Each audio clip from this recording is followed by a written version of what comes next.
Sinoć je odigrana završnica tradicionalnog noćnog turnira u malom fudbalu Vidovdan 2014 Knežica, a ovogodišnji pobjednici su fudbaleri ekipe Hidromont, Braća Stjepanović i Novi Grad. Pred brojnom publikom na školskom igralištu u Knežici sinoć su odigrane 4 utakmice. U prvom polufinalnom susretu ekipa Hidromont, Braća Stjepanović i Novi Grad je sa 2:0 savladala HPK Draksenić, a u drugom polufinalu identičnim rezultatom Rudprom iz Prijedora je slavio nad ekipom SDS iz Knežice. U kulturno-umjetničkom dijelu manifestacije na pauzi nakon polufinalnih susreta nastupili su najmlađi članovi kulturno-umjetničkog društva Kneškolje iz Knežice, a publika ih je bodrila gromoglasnim aplauzom. U borbi za treće mjesto sastale su se dvije dubičke ekipe, SDS Knežica i HPK Draksenić. Prvo poluvrijeme je pripalo Knežičanima koji su znatno bolje otvorili susret i poveli sa 3:1, ali u drugom poluvremenu ekipa HPK uspjeva doći do izjednačenja 3:3, te su o pobjedniku odlučivali penali. Više sportske sreće su imali igrači SDS-a iz Knežice, te im je pripao pehar za treće mjesto i nagrada od 100 maraka. Kapiten treće plasirane ekipe je Boris Tankosić. Zadovoljni nismo, mogli smo malo bolje pokazati igru, malo smo slabije odigrali u polufinalu, očekivali smo finale, ali nažalost nismo prošli. Jača ekipa je pobjedila i to je to. Evo, u borbi za treće mjesto odlučili su penali, kakva je bila utakmica? Pa utakmica je bila lijepa za gledalce, bila je dosta golova, dosta šansi i na kraju penal se odlučio Lutrija.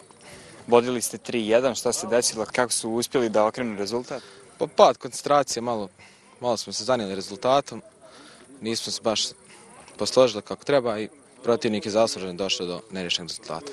U finalnoj utakmici sastale su se ekipe koje su pokazale najbolji fudbal na ovogodišnjem turniru Hidromont, Braća Stjepanović i Novi Grad i Rudprom iz Prijedora.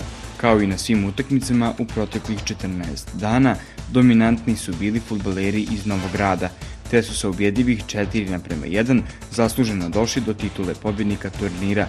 Drugoplasirani Rudprom je dobio srebrni pehar i nagradu od 200 maraka, dok je pobjednicima turnira pripala nagrada od 700 maraka i zlatni pehar.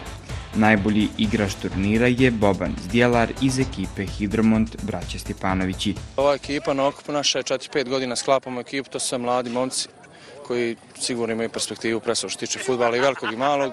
Zahvalio se organizatorima na dobrog razvoja na turniru, bilo je stvarno par dobrih ekipa i nadam se da će biti sljedeće godine. Evo, ubjedljivi ste bili večeras i u polufinalnoj i finalnoj utakmici? Šta da vam kažem, dogovorili smo se, idemo, znači na sve idemo, došli smo da osvojimo taj turnir i uspjeli smo u tome. Evo, pored ovog turnira, da li igrate još neke ljetne turnire, zimske turnire? Da, imamo još jedan u Novom Gradu, možda kao ostanica, ali zavisi kako idu godišnji odmor, ide mora, tako da ja što se mene tiče, ja sam završio za ovu sezonu. Evo, dobio si nagradu za najboljeg igrača turnira, što znači to za tebe? Pa sigurno jedna fina nagrada, zahvalio svojim igračima bez kojih ne bi to postigao.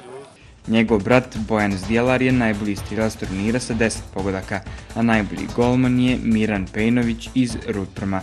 Turnir organizacije na nivou, samo nas je malo pratilo kiše i nevrijeme, ali uspjeli su na kraju sve organizatori odraditi kako treba. Zahvalio bi se publici, organizatori, svima koji su došli pristali na ovom turniru. A fudbal ko fudbal, šta bi drugo rekao?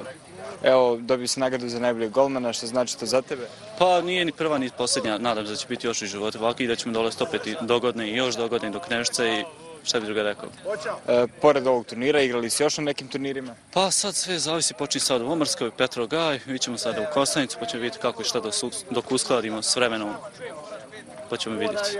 Organizator turnira je fudbalski klub Knežo Poljac, a nagrade najboljim ekipama i pojedincima uručio je Darko Banjac, predsjednik ovog kluba. Noćni turnir u Knežice organizuje se u okviru Vidovdanskih dana Knežice. Organizacija je pod pokroviteljstvom opštine Kozarska Dubica, naravno, ali tu učestvuju i Srpska pravoslavna crkva i Kulturno-umjetničko društvo Knežica, Ojkačka grupa, turistička organizacija, osnovna škola Majka Kneževačka, pa samim tim i fudbalski klub Knežepoljac. Fudbalski klub Knežepoljac uzeo je svoje učešće u organizaciji ovog turnira, kao što je to radio mnogih godina i prije nego što ću ja postati predsjednik. I ovo je jedan tradicionalni turnir i Knežica je poznata po noćnom turniru za Vidovdan. Inače, meni je jako drago što smo dali svoj doprinos igrači Knežepoljca i čitava uprava Knežepoljca pod pokroviteljstvom opštine Kozarska Dubica da održimo tu tradiciju i nadam se da ćemo svake godine, bez obzira ko bio predsjednik Knežepoljca, bez obzira ko bio u opštini, ovakva tradicija biti održavana jer ovo okuplja veliki broj ljudi u Knežici i time čuvamo djelić svoje tradicije kroz Srpsku pravoslavnu crkvu, Kulturno-umjetničko društvo i naravno fudbal koji kažu da je jedna od najmoćnijih sporednih stvari svijeta. Evo ovdje u Knežici je završen turnir, pobjednik je iz Novog Grada, ja im čestitam svim ekipama na učešću. Bitno je učestvovati, ali naravno bitno je pobijediti. Evo ovih nekih mjesec dana kroz ovu manifestaciju Vidovdanski dani Knežepolja, Knežica je baš bila jedno živo mjesto. Jeste, to je ono što sam ja malo prije rekao. Znači u ovih 20 dana, odnosno 30 dana, mjesec, juni mjesec, Knežica jednostavno oživi. Ovdje se okuplja nekoliko stotina ljudi, stanovnika Knežice, dolaze, ove godine je bilo ogroman broj gostiju sa strane kulturno-umjetničkih društava i tako dalje. Znači svi mi dajemo svoj doprinos koji učestvujemo u ovoj organizaciji. Bitno je u stvari da ta tradicija živi u ovome narodu i bitno je da se okupljamo na određenim mjestima jer time obilježavamo raznorazne svoje svečanosti. Ne smijemo dopustiti nešto što je ukorijenjeno kod nas da se zaboravi.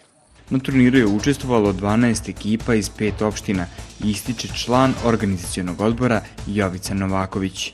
Naravno da smo zadovoljni, turnir je kao što se rekao uspješno završen, jedino to što je bilo vrijeme nas je malo ometalo, ali uspjeli smo se izboriti i sa tim. Znači, finale je trebalo da se igra juče, tačno na Vidovdan, u tome nismo uspjeli, odigrali smo ga danas, ali ne veze, često bi svim ekipama koje su učestvovale na turniru, pobjednicima posebno, finalistima također, na fair i korektnoj borbi. Da li ste zadovoljni prikazanim fudbalom i ovo reakcijom publike na ovaj turnir? Pa naravno da smo zadovoljni prikazanim fudbalom. Koliko je bio kvalitetan fudbal ovdje u Knežici govori i to da su bile ekipe iz 5 opština, znači bile su ekipe iz Prijedora, Dubice, Kostajnice, Novog Grada, iz svih okolnih opština. To su ekipe koje igraju na svim jačim turnirima i koje se kod nas odazivaju tradicionalno svake godine. Ovom manifestacijom zvanično su završeni Vidovdanski dani Knežepolja. U završnom kolu Pionirske lige Republike Srpske održanom u Tesliću, streljački klub Milan Pilipović iz Kozarske Dubice plasirao se na 5. mjesto od ukupno 11 ekipa. U pojedinačnoj konkurenciji Maja Kukavica je bila 4. Uz nju u dubičkoj ekipi su bili Aleksandar Tremošanin, Danijel Kos, Miloš Čičić i Marko Babić. Vođa i trener dubičkih strelaca je Milan Mirosav. U subotu 28. juna u Brčkom je održana internacionalna vidovdanska trka, na kojoj je bilo oko 500 učesnika iz Mađarske, Srbije, Hrvatske i Bosne i Hercegovine. Nedavno osnovani atletski klub Kozarska Dubica učestvovao je sa 8 takmičara, a učesnici su osvojili medalje, diplome, majice i poklon pakete. Na svom prvom takmičenju članovi ovog kluba su osvojili 3 prva mjesta, i to Lara Stanić u trci na 200 metara u kategoriji pionira, Bojana Balaban u trci na 2 km juniori i Radmila Đukanović u trci na 2 km u kategoriji seniora. U seniorskoj konkurenciji na 2 km Miloš Bulić je zauzeo 3. mjesto. 2 4. pozicije u kategoriji pionira osvojili su Marko Mataruga i Katarina Gligić u trkama na 400 metara. U cicivan kategoriji trku od 100 metara istečao je Dimitrije Mitrović, na 400 metara u kategoriji pionira istečali su Dejana Adamović i Đorđe Gligić, a u istoj kategoriji trčao je i Danilo Mataruga i to na 200 metara.